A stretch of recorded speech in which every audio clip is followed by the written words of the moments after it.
Bonjour à tous et bienvenue. Donc, encore une petite vidéo avec un professionnel de choix et aujourd'hui, j'ai avec moi Nadia Machira qui fait partie des personnes auxquelles je confie mes propres clients quand je me retrouve dans la nécessité de demander à quelqu'un, un professionnel, son aide. Tout ça, c'est pour vous rappeler que quand on fait une technique holistique, c'est très fréquent d'associer d'autres techniques. Moi, je suis aromathérapeute holistique, donc déjà à la base, j'utilise plein de techniques. Mais il y a des choses pour lesquelles, bon, autant se fier au professionnalisme de quelqu'un d'autre. Et c'est ce que je fais avec Nadia. Et dans un cas tout particulier dont on va vous parler aujourd'hui, c'est l'autosabotage. Parce que, je vais demander à Nadia de tout vous raconter à ce sujet-là. Bon, on peut faire tout ce qu'on veut avec des huiles, on peut faire tout ce qu'on veut avec toutes les techniques qu'on veut. Il y a toujours un moment où on se demande pourquoi, quoi qu'on fasse, on va nulle part et ça marche pas. Et ben, c'est justement parce qu'on se met des bâtons dans les roues tout seul. Et il est extrêmement difficile de connaître la vraie origine de ces ralentissements, de ces blocages. Et c'est là qu'il faut aller demander de l'aide à quelqu'un pour qui c'est la routine, j'ai envie de dire. Alors Nadia, est-ce que tu peux expliquer à nos auditeurs quelle est la technique que tu utilises et pourquoi tu rencontres autant d'autosabotage? À mon avis, je veux dire, je pense que ça doit être quand même quelque chose qui est assez redondant dans les personnes, chez les personnes que tu traites. Alors déjà, donc, toi, tu es Nadia Machira, tu es à Paris, bon, moi je suis aux États-Unis, mais comme de toute façon on travaille à distance, on n'a aucun problème pour se partager nos clients. Et donc, toi, tu es à Paris et explique-nous, voilà, qu'est-ce que tu utilises pour t'occuper de l'autosabotage? Alors, j'utilise plusieurs méthodes aussi. Je fais aussi du coaching, mais la méthode que je trouve vraiment exceptionnelle, c'est en anglais Emotion Code, enfin, Mhm. je dirais le code émotionnel du docteur Brad Nelson. Mhm. Alors, c'est une méthode énergétique, quantique. C'est basé sur la physique quantique. Mhm. Donc, la physique quantique étant la physique du 21e siècle. Donc, c'est une technique qui a été initialisée au XXe siècle par Albert Einstein. Mais ce n'est que au XXe siècle où tout le monde travaille dessus et on a appris énormément de choses. Exactement. Il Mhm. faut savoir que au moment de notre conception de chaque être humain, avec l'ADN spécifique du fœtus, on hérite de centaines, mais vraiment des centaines, d'émotions et de traumatismes de nos ancêtres, pas seulement de nos pères et mères, mais Bien de sûr. leurs ancêtres à eux. Ça peut aller vraiment très loin. Ce qui veut dire que quelqu'un qui a été abandonné, maltraité, quoi que ce soit, il va le Ressentir. le Mhm. Ouais. oui, on est tous très généreux avec nos enfants. Ouais. Le donner à leurs enfants, les enfants à leurs petits-enfants, etc., etc. Ce qui veut dire que nous, le moment où on est à notre naissance, on n'est pas du tout une page blanche, du tout. On Mhm. a déjà un bagage émotionnel énorme. Ah ouais. Hein. Et on est programmé pour devenir avoir des comportements spécifiques. Mhm. Par exemple, on dit que les enfants battus vont battre leurs propres enfants plus tard. Alors que pourquoi? Puisqu'ils en ont autant souffert. Ben, ils sont programmés comme ça. Donc, très souvent, les personnes qui viennent me voir, ils viennent me voir parce qu'ils n'en peuvent plus d'un certain problème. Mhm. Leur vie est difficile. Et ils ont compris que c'est eux qui doivent changer quelque chose en eux. Ils ont Mhm. compris que rien ne peut venir de l'extérieur. Exactement. Et c'est Voilà. peut-être pour ça aussi, bon, l'importance que de travailler entre thérapeutes, parce que moi, c'est quelque chose quand je travaille sur quelqu'un et subitement, je me dis, oh mon Dieu, mais celle-ci, moi, si je veux travailler dessus et la faire progresser, je vais en avoir pour 5 ans. Parce que le temps d'aller assez profond au niveau de son subconscient pour aller ressortir tout ce qui euh, agence toute sa vision des choses. Parce qu'en fait, tout ça vient de comment on voit qui on est et comment on voit notre environnement. C'est toujours pareil. Tout dépend de ça. Mais tout ça est codé par les expériences antérieures de nos parents, de nos ancêtres, etc., qui nous ont dit, voilà. Et tu vois, quand tu parles de ça, ça me fait penser je vais donner à nos auditeurs quelque chose de complètement tangible. Je pense à toutes les femmes qui ont des problèmes en ce moment d'auto-immunité de la thyroïde. La thyroïde, souvent, bon, je veux dire, finit par s'auto-détruire, je dirais, donc auto-immunité, parce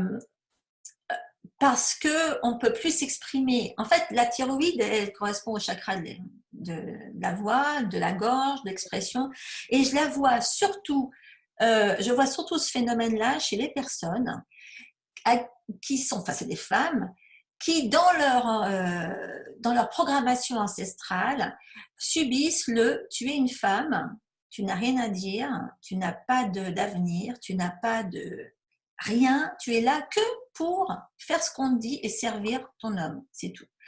Et ça va très bien, ça fonctionne très bien jusqu'au jour où la femme en question, qui a ça dans son subconscient, dans ses gènes, dans tout ce que tu viens d'expliquer, se retrouve dans une société où justement on dit aux femmes que si elles ont quelque chose à dire, elles peuvent l'exprimer. Et là, il y a un gros conflit parce que dans son subconscient, il y a « Ah non, mais attention, si tu commences à faire ça, tu te mets en danger. » Voilà.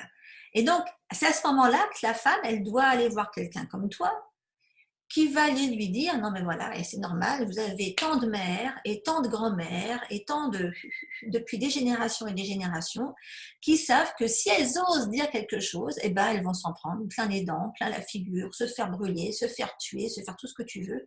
Et ça arrive dans plein de cultures. Et c'est toujours pareil, moi, c'est toujours les femmes qui viennent des mêmes cultures qui ont ce genre de problème-là, comme par hasard. Ce n'est pas un hasard, bien sûr. Oui, ce n'est pas un hasard. Donc, il y a premièrement ce bagage émotionnel de nos ancêtres, mais en même temps, une fois que le bébé est né, il y a l'épigénétique, c'est-à-dire l'environnement. Parce que prenons par exemple, c'est hypothétique, deux bébés qui naissent, deux jumeaux par exemple, et tu les sépares. Si un jumeau vit dans une famille où tout le monde s'aime, où on t'aide à t'épanouir, etc., pendant que l'autre vit dans une famille dysfonctionnelle, où il n'y a pas d'amour, où il y a de l'agressivité, etc., les deux, plus tard, à 20 ans, 30 ans, ils seront très, très, très différents, alors qu'ils ont eu le même bagage génétique. Exactement. C'est incroyable. Donc, toutes ces personnes qui viennent, petit à petit, ils me expliquent leurs problèmes et assez vite, je réalise qu'en fin de compte, il y a un problème d'autosabotage. Oui. Et donc, tu me disais, parce que bon, on s'occupe mutuellement de personnes qui ont des problèmes d'autosabotage, et donc tu as remarqué que la plupart ont vécu de l'abandon, de l'humiliation. Enfin, il y a quand même des émotions qui reviennent systématiquement chez les personnes qui subissent ça. Voilà, exactement. Donc, on trouve, premièrement, la première émotion, mais chez tout le monde, là, c'est numéro 1, c'est l'anxiété. Ouais, bien sûr. Des tonnes d'anxiété. Ouais. Quand tu vis dans l'anxiété, tu n'as pas la tête claire pour décider ce que tu veux faire, où est-ce que tu veux aller, etc. Tu vis dans l'anxiété, tu ne sais même pas pourquoi il faut être anxieux. Tu le fais automatiquement. Ouais, et c'est marrant parce que tu sais, tu me parles de ça, mais l'anxiété, donc c'est une grosse source de stress, c'est toujours pareil, la peur de ne pas être aimé, la peur de ne pas être assez bien, la peur de ne pas réussir. Enfin, c'est des choses dont je parle un petit peu partout. Mais il y a des gens qui me disent, mais je ne comprends pas parce que je ne me sens pas stressée. Mais oui, mais parce que c'est pas tellement partie de leur vie. Exactement. Et quand ils voient toutes les anxiétés qu'on enlève, ils se disent, mais c'est pas possible. Mais Et après, ils comprennent. Donc, petit à petit, on voit qu'il y a eu des émotions héritées d'abandon. Et Mhm. ils commencent à me dire, ah oui, mais ma mère a été abandonnée et elle ne s'est pas bien occupée de moi, ou j'ai été malade, elle m'a envoyée pendant 6 mois chez ma grand-mère, elle n'est même pas venue me voir, et moi, je ne vais jamais l'oublier, etc., etc. Plein de choses. Aussi, beaucoup d'humiliation. Mhm. Ces enfants, donc, qui ont été abandonnés et humiliés aussi, ils se sont dit, c'est ma faute. Eh bien, bien sûr. Puisque j'ai été abandonnée, ça veut dire que je ne suis pas apte à être aimée. Je ne suis Exactement. pas quelqu'un d'assez bien pour qu'on m'aime. Donc, Ouais. c'est ma faute. Ouais, ouais.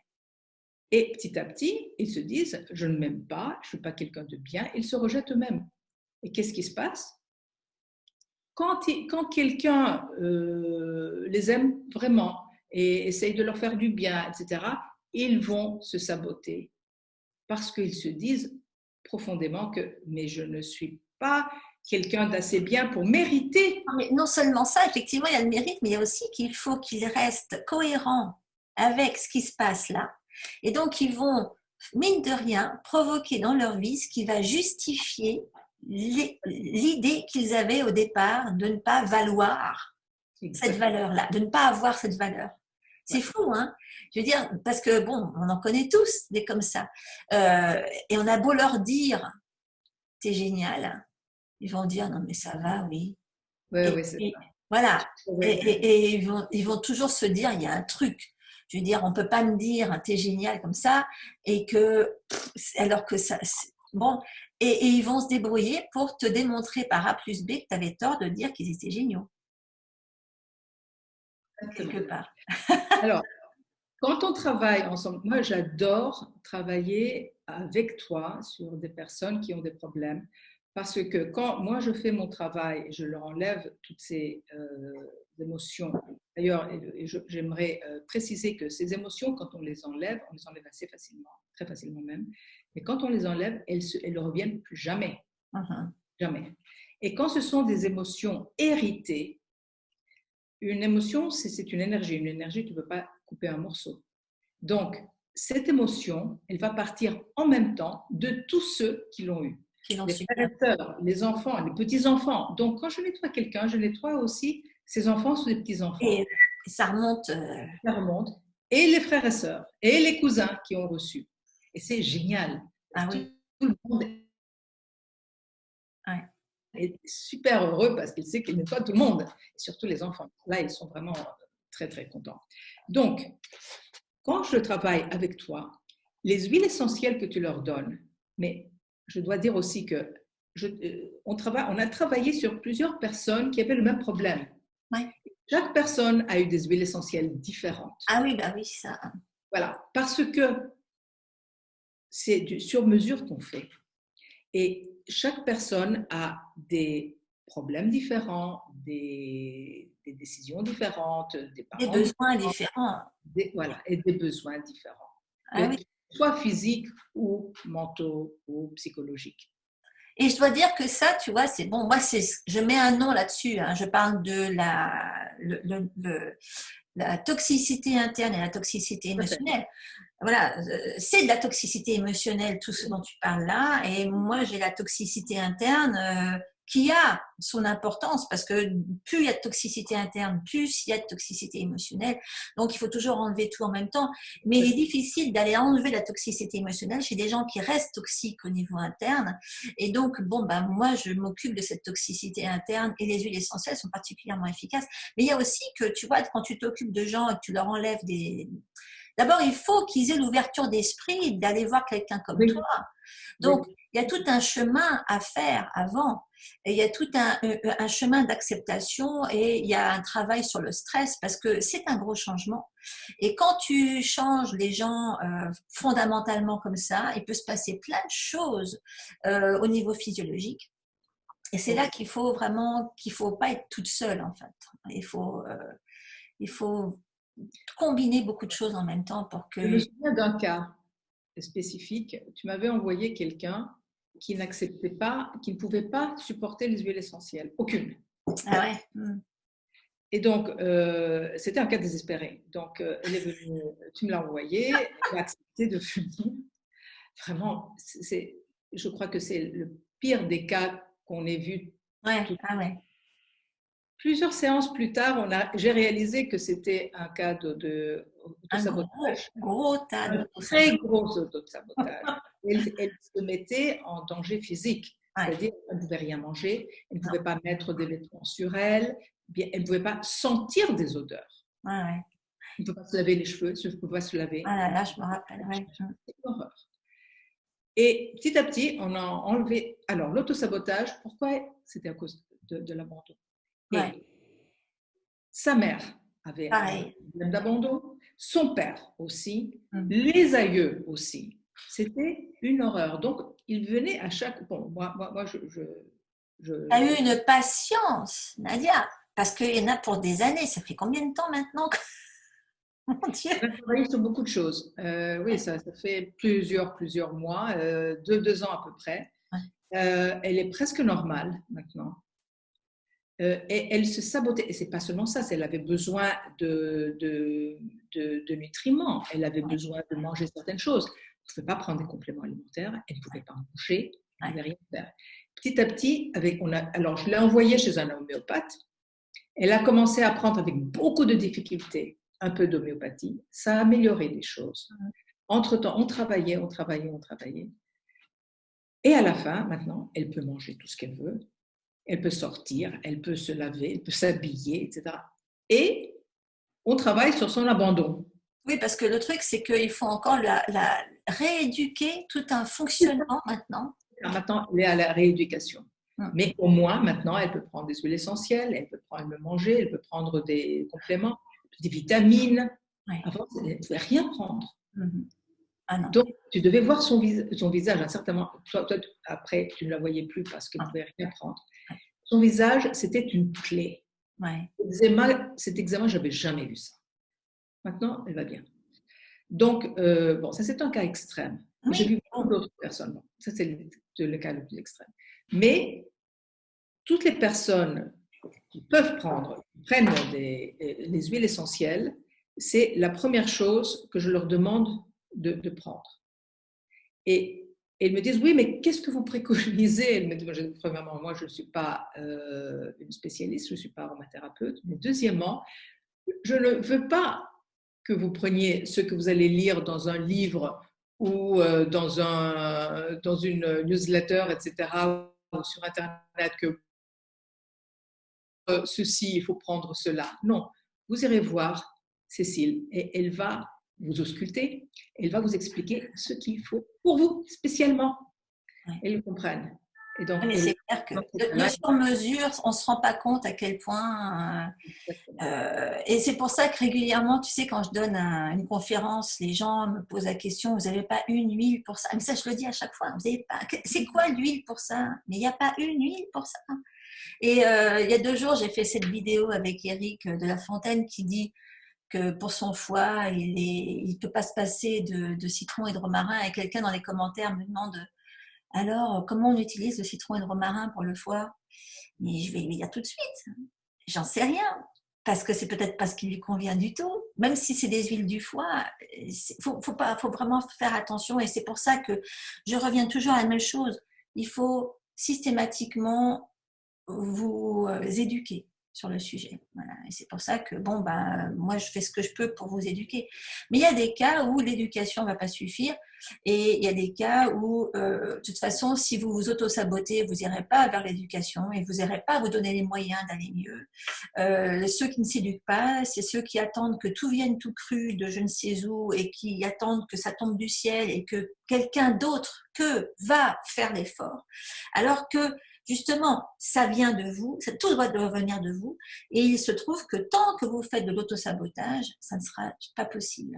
Okay. C'est en général les gens qui s'autosabotent le plus, qui sont là à attendre et qui espèrent que quelqu'un va venir les libérer, parce que eux-mêmes se disent, et le pire c'est que l'autre jour j'en parlais, j'ai une cliente comme ça qui a été abusée enfin j'en ai beaucoup qui ont été abusés par leur père, mais celle-ci, je lui ai dit, mais vous vous rendez compte à quel point vous avez tellement une opinion dégradante de vous-même que vous vous maintenez dans un état de vie, mais bien en dessous de ce que vous êtes capable de faire. Et là, je lui dis ça et elle s'est mise à pleurer d'un coup. Ça a giclé parce qu'elle devait s'en rendre compte. Tu vois, à mon avis, elle subit. Tous ces gens qui font de l'autosabotage quelque part subissent la vie qu'ils s'imposent. Et c'est complètement idiot. Il ne faut pas juste subir ça. Oui, mais il faut beaucoup de courage au début pour eux de vouloir faire face à eux-mêmes. Ouais. Tu vois. Alors et ce qu'il y a de bien, c'est que ça soit avec toi et avec. Ouais. Mais dans tous les cas, il faudrait que je rappelle à tout le monde que dans tous les cas, que ce soit en travaillant avec toi, avec moi, on ne va pas gratter. On ne va pas leur demander de nous raconter. Mais alors, qu'est-ce qui vous est arrivé exactement? Non. C'est ça qui est merveilleux avec ça. C'est ça. On ne leur fait pas revivre des moments pénibles. Jamais. Jamais. On leur enlève. On leur enlève, mais on ne leur fait jamais revivre des moments pénibles. En attendant, écoute Nadia, moi ce que je vais faire, c'est que je mettrai tes coordonnées sous cette vidéo, comme d'habitude. J'espère que, en tout cas, tous ceux qui nous ont écoutés vont comprendre qu'il y a bien plus qu'attendre que quelqu'un vienne vous réparer.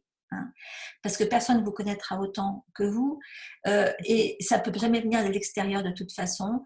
Il peut y avoir des facilitateurs, des gens qui vous mettent les yeux devant ou qui identifient pour vous des choses et qui vous donnent les moyens de vous en débarrasser, de nettoyer.